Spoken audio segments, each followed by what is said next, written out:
Stonehenge has a 600-year-old problem that to this day nobody can explain, a site excavated beyond any other in Britain, and yet we have a completely unexplained gap in its history. You see, there's a group of stones that help define this place, the Blue Stones, and they appear to have been quarried in Wales 140 miles away from here, and importantly 600 years before they were placed in the position we see them today.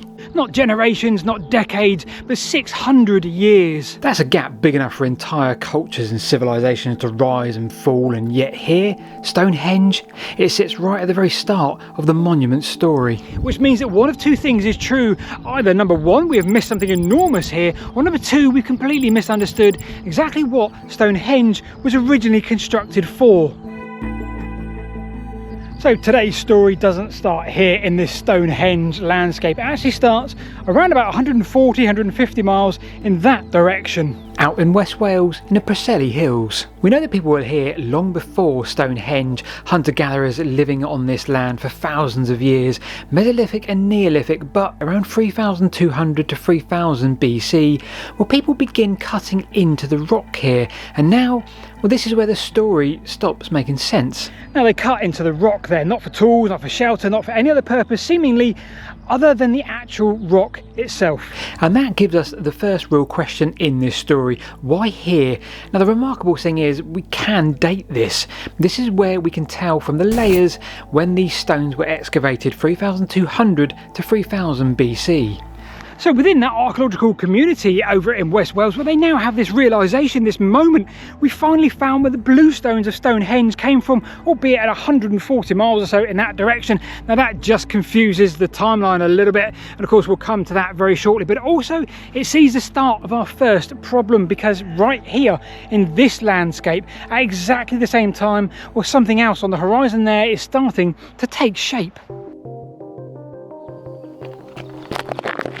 Now the exact moment those stones are being cut out, being quarried, or something else entirely different is just beginning. The first version of Stonehenge, a great circular ditch and bank cut into the landscape around 3000 BC, and then for centuries the story of Stonehenge goes a little bit quiet. No stones to speak of just yet, just this earthwork, this huge earthwork carved into this ring shape into the chalk. Now we assume the people here making this mark on the landscape, well, they're people that had always been here, or people who have always lived in this landscape, who knew it because it was theirs. But the evidence isn't quite that simple. Take this spot here. So we are broadly 2 miles southwest of Stonehenge. You can almost see it across the landscape there. I can see the dual carriageway. And somewhere here on these hills behind me, where we have a group of burials known as the Boscombe Bowmen. Now they don't sit on the start or the middle of this 600-year gap, they sit broadly at the end of this gap. Now here is key, but when we look closer at them, they don't appear to be from here at all. Their chemistry locked inside their teeth suggests they grew up somewhere very different, possibly in the west, possibly even the same region as the actual stones themselves. Well, now suddenly that 140-mile distance doesn't feel like a barrier anymore, because it's not just the stones now that might be moving between these places, it's the people too. Okay, we have to express a little bit of caution here because it would be very easy to join up dots.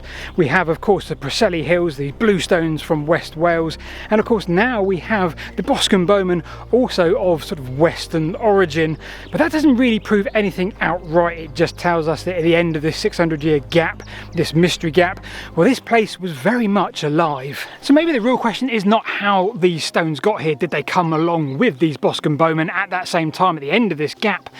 Maybe the real question now is, did they already arrive here long before this moment? And that's where this whole mystery comes into its own. Now when we look at the outer edge of Stonehenge today, we're looking at the Great Stone Circle. Well, those don't belong in that early monument. Those stones don't appear in this form until around 2500 BC. Now when I say stones, let's clarify, those megaliths and monsters on the outside, well, they're from the West Woods, maybe 15-20 miles north of here. The blue stones in question today, in that final position, a tad messier, 2500 to 2300 BC. Potential overlap, potentially later. which means we now have a gap between the quarrying in West Wales and of course the monument that we recognise today, Stonehenge, just 2 miles away over those hills. Now it's always good to come up with my own little hypothesis here and there, so let's get back to the car and we're going to head about 20 or 30 miles in the direction of Wales. Something fascinating to show you. Now the purpose of this video isn't to debate the route they took. It's not to tell you that they are not glacial erratics, because they aren't.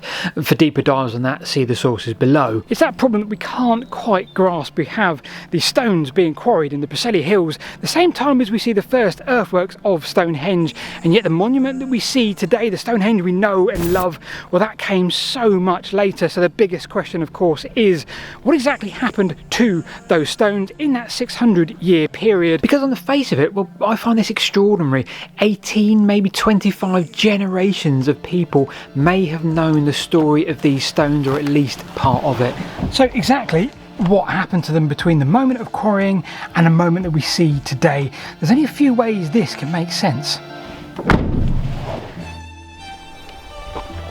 Okay, so there's houses there. There's a very specific reason why they're kind of curved, like that whole close goes into this arc shape. Very specific reason for that. Come and have a look at this up here.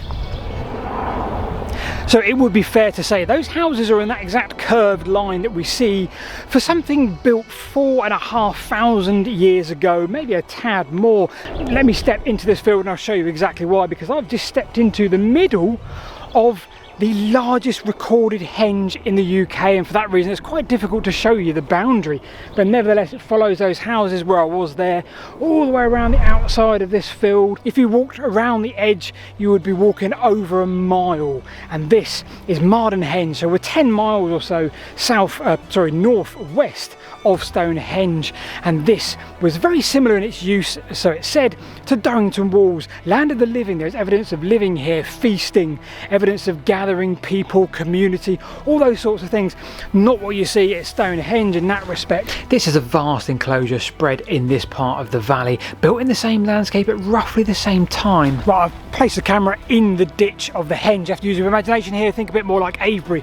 That there would have been a lot higher, ditch a lot deeper, and we've got a henge. We're kind of sort of blocking the view from the outside to the inside, this area of feasting, of living, of gathering, of community.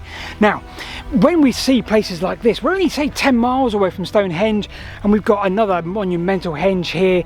We really need to then think, is the story of those blue stones and their route from Wales all the way to Stonehenge, well, is it just about Stonehenge, or is there a wider picture we should consider? I'm sure there is, and others are too. Let's go and have a look at some better earthworks in the meantime.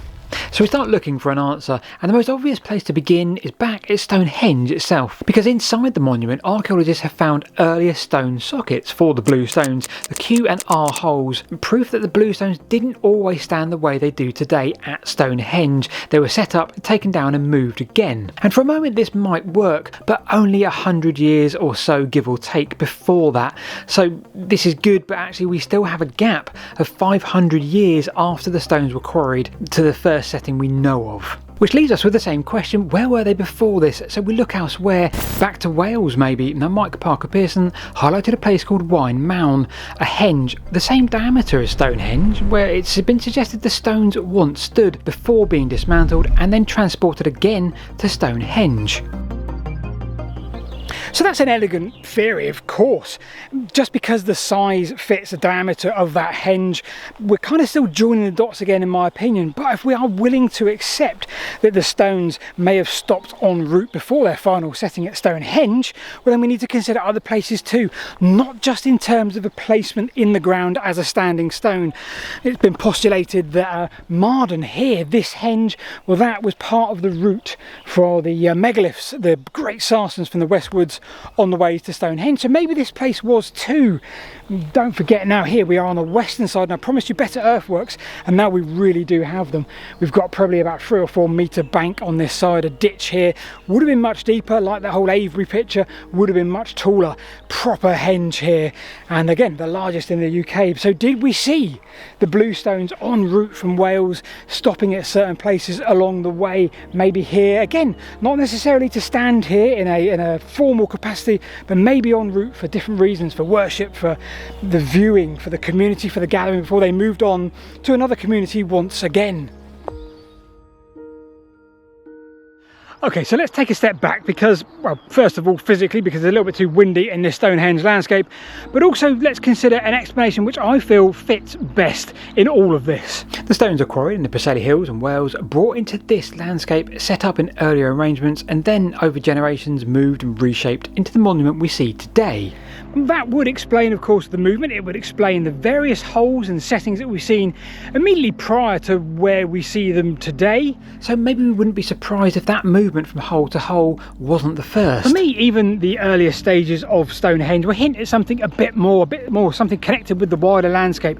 The earthworks, the Aubrey holes, but perhaps we'll never truly know. But what they do show us that this monument was never a single moment. It was changing from the word go. This landscape is very much connected to other places, other people across Britain, from Europe, and yet even with all of that, there's still something that doesn't quite fit.